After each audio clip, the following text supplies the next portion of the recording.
चलिए, तो हम लोग आज चैप्टर करेंगे बल। ठीक है, इससे पहले हम लोग गति का नियम किए थे 5 नंबर चैप्टर। ये हमारा 6 चैप्टर है फोर्स के बारे में और ये पार्ट 1 है। ठीक है, चलिए समझते हैं बल किसको कहते हैं। वह कारक जिसके कारण वस्तु का स्थान बदलता है या बदलने का कोशिश करता है, वो क्या है? बल है। जैसे कहने का मतलब है कि आप ऐसे समझिए कि हम ये बोर्ड है, इस पे ऐसे फोर्स लगाएंगे, ताकत लगाएंगे, तो क्या होगा कि वस्तु का स्थान बदल भी सकता है और स्थान नहीं भी बदल सकता है। जैसे अगर आप दीवार को धक्का देना शुरू किए तो दीवार थोड़ी गिर जाएगा इतना ताकत से, लेकिन आपका फोर्स लग रहा है।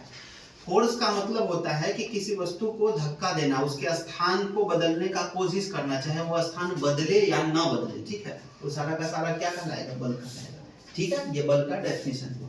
मतलब चेष्टा तो करना, चेष्टा करना भी क्या कहलाता है? बल है। ठीक, बल को सूचित किया जाता है F से। F का क्या फॉर्मूला होता है? F equals to ma। m क्या है भाई? m द्रव्यमान है और a क्या है? त्वरण है। क्लियर हो गया? तो F इक्वल्स टू ma याद रखना है, ये बल का फॉर्मूला हो। अब आते हैं बल को थोड़ा डिटेल से समझते हैं। बल क्या है? बल एक सदिश राशि है। जैसे आप किसी वस्तु पर फोर्स लगाएंगे तो उसका स्थान बदलेगा। तो जैसे फोर्स आप इधर लगा रहे हैं तो वस्तु जाहिर सी बात है उधर की तरफ मूव करेगा। उधर से फोर्स लगाएंगे तो वस्तु इधर की तरफ मूव करेगा, तो एक डायरेक्शन फॉलो होगा। तो बल कौन सी राशि है? एक तरह का सदिश राशि है। क्लियर हुआ? एसआई मात्रक क्या होगा इसका? न्यूटन। बल का एसआई मात्रक न्यूटन। इसको केजी मीटर पर सेकंड स्क्वायर भी इसका मात्रक होता है। अब ये वाला कहां से निकलेगा? ये आप यहां से निकाल सकते हैं, ये वाला। ठीक है, जैसे बल का है तो F equals to m। m का क्या होगा? मास है तो केजी होगा, और a का होता है मीटर पर सेकंड स्क्वायर। तो इसका मात्रक हो गया या न्यूटन या केजी मीटर पर सेकंड स्क्वायर। क्लियर हुआ? अब बल का सीजीएस मात्रक क्या होता है? तो बल का सीजीएस मात्रक डाइन होता है। ठीक है, अब देखिए 1 न्यूटन में कितना डाइन? तो 1 न्यूटन में 10 के पावर 5 डाइन होता है। क्लियर? तो सीजीएस मात्रक क्या होता है? बल का डाइन होता है। और एसआई मात्रक क्या होता है? न्यूटन होता है। बल के लिए 3 नियम है। न्यूटन साहब का कितना नियम है? 3 नियम है। ठीक है, हम लोग तीनों नियम को यहाँ से डिटेल से पढ़ेंगे। आज हम लोग 2 नियम करेंगे। ठीक है, तीसरा नियम नेक्स्ट पार्ट में आएगा। ठीक है, पहले तीनों नियम को यहाँ पे थोड़ा रफ व्यू देखिए। 3 नियम है बल का। पहला नियम क्या बताता है? तो पहला नियम जड़त्व के नियम को बताता है। ठीक है, हालांकि न्यूटन का जो पहला नियम है वो न्यूटन का नहीं है, गैलीलियो का था, तो उनका नियम को यहाँ पे सीधे सीधे कॉपी किया गया है। ठीक है, तो न्यूटन के पहले नियम के अनुसार किसकी परिभाषा दिया जाता है? तो जड़त्व की परिभाषा दिया जाता है, या जड़त्व का नियम है, ऐसे बोल सकते हैं। दूसरा नियम क्या है? तो दूसरा नियम आपको बताता है F इक्वल्स टू ma। तीसरा नियम क्या है? तीसरा नियम ये कहता है कि एक्शन बराबर रिएक्शन, मतलब जितना हम क्रिया करेंगे उतना उसका प्रतिक्रिया हमको देखने को मिलेगा।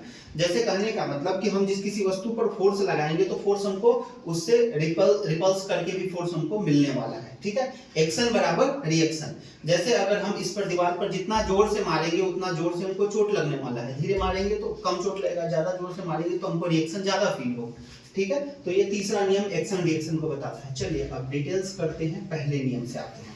न्यूटन का पहला नियम किसकी परिभाषा देता है? जड़त्व की। अब देखिए न्यूटन का पहला नियम, इसे जड़त्व का नियम भी कहते हैं। इसे कौन दिया था? गैलीलियो ने खोजा था, या गैलीलियो ने पहला नियम को दिया था।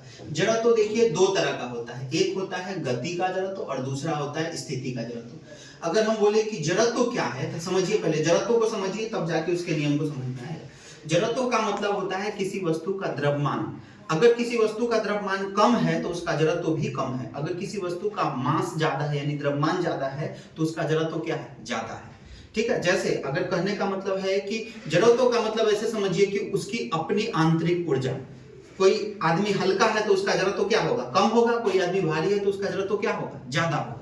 जैसे जो भी वस्तु है जिसके पास जड़त्व ज्यादा रहेगा वो गति भी बहुत धीरे पकड़ेगा। जैसे अगर एक ट्रक को और एक कार को चलाना शुरू करते हैं तो कार क्या है? हल्का है, और बस क्या है या ट्रक क्या है? भारी है। तो जिसका मास ज्यादा होगा तो उसका जड़त्व भी क्या होगा? ज्यादा होगा।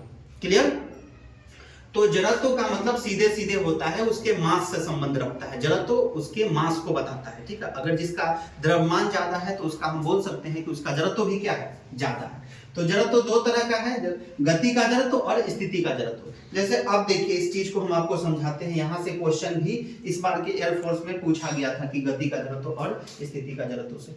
ठीक है, जैसे कहने का मतलब है कि पहला नियम न्यूटन का ये कहता है, या जड़त्व का नियम ये कहता है कि कोई भी वस्तु पर यदि हम बाहर से कोई बल न लगाएं तो वस्तु के स्थान में कोई बदलाव नहीं होगा। जैसे वस्तु क्या चाहता है, जैसे अगर हम गति कर रहे हैं तो हम चाहेंगे कि हम क्या करते रहे, गति करते रहे, जब तक कि हमको बाहर से कोई अप्रोच लगा के रोके नहीं। जैसे अगर बस पर कोई आदमी बैठ के सफर कर रहा है, तो अगर वो मान लेते हैं आप कान में ईयरफोन लगाए हुए हैं और सफर कर रहे हैं एकाएक, ठीक है, अगर ब्रेक लगाती है बस, ठीक है, बस ब्रेक लग जाता है तो क्या होता है, आप क्या फील करते हैं, आपका शरीर कहाँ जाता है, आगे की तरफ जाता है। रीजन क्या बना, बस चल रही थी, आपका पैर के साथ शरीर भी इस तरह से चल रहा था, आप मग्न में चल रहे थे, ब्रेक लगा तो सबसे पहले आपका बस का जो फर्श है वो रुक गया, उस पर आप पैर रखे हुए तो आपका पैर रुक गया, लेकिन आपका शरीर किस में था, मोशन में था, तो आपका शरीर कहाँ जाएगा, आगे की तरफ।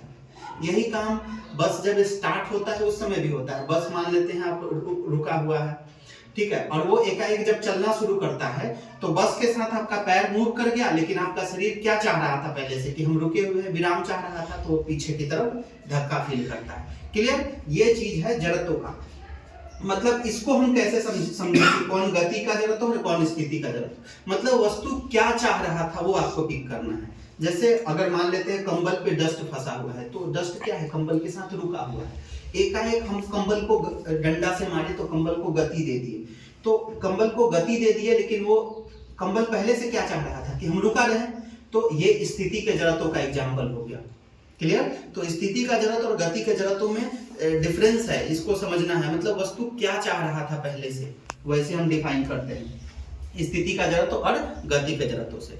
जैसे अगर आप बस पे पहले सफर कर रहे थे, ब्रेक लगा, तो आप पहले से क्या चाह रहे थे कि हम गति कर रहे हैं, तो वही चाह रहे थे, मतलब वो हो गया गति के जड़त्व का एग्जाम्पल।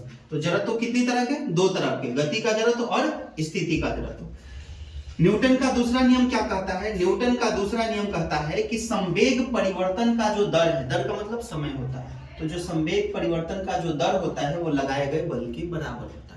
यानी अगर किसी वस्तु के संवेग में बदलाव हो जाएगा तो उस पर जो बल होगा वो चेंज कर जाएगा, तो संवेग में परिवर्तन लगाए गए बल के क्या होता है, बराबर हो जाता है।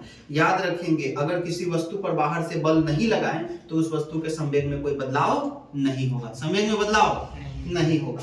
तो वही संवेग परिवर्तन की दर से फॉर्मूला आता है F equals to ma। F equals to, ये याद रखिए, यहाँ पे ये लाइन बहुत इंपॉर्टेंट है, क्योंकि इसी को ही क्या बोलते हैं, संवेग संरक्षण का नियम। यदि किसी वस्तु पर बाहर से कोई बल नहीं लगाया जाए तो वस्तु का संवेग क्या रहेगा, हमेशा फिक्स रहेगा, संरक्षित रहेगा। इसे संवेग संरक्षण का नियम भी कहते हैं। क्लियर हो गया। संवेग क्या है, तो संवेग का फॉर्मूला होता है P इक्वल्स टू mv। यहीं से डेफिनेशन बना लीजिए, P equals to mv। m का मतलब द्रव्यमान और v का मतलब वेग। तो किसी वस्तु के द्रव्यमान और वेग के गुणनफल को क्या कहते हैं, संवेग। जैसे आपसे हम पूछे कि एक ट्रक का संवेग ज्यादा होगा कि एक कार का संवेग ज्यादा होगा, यदि दोनों का स्पीड सेम है तो बताइए, स्पीड तो सेम रहेगा दोनों में, तो बचा कौन, मास। तो कार का मास कम रहेगा और ट्रक का मास क्या रहेगा, ज्यादा, तो ट्रक का संवेग क्या हो जाएगा, ज्यादा हो जाएगा। तो जिसका संवेग ज्यादा होगा वो डिपेंड करता है मास और किस पे, वेलोसिटी पे, यानी द्रव्यमान और वेग पे संवेग निर्भर करता है। संवेग कौन सी राशि है, एक सदिश राशि है। चलिए, वीडियो दिख रहा होगा, थोड़ा जूम करके आप क्वालिटी बढ़ा के इसका स्क्रीनशॉट ले सकते हैं, ठीक है। चलिए।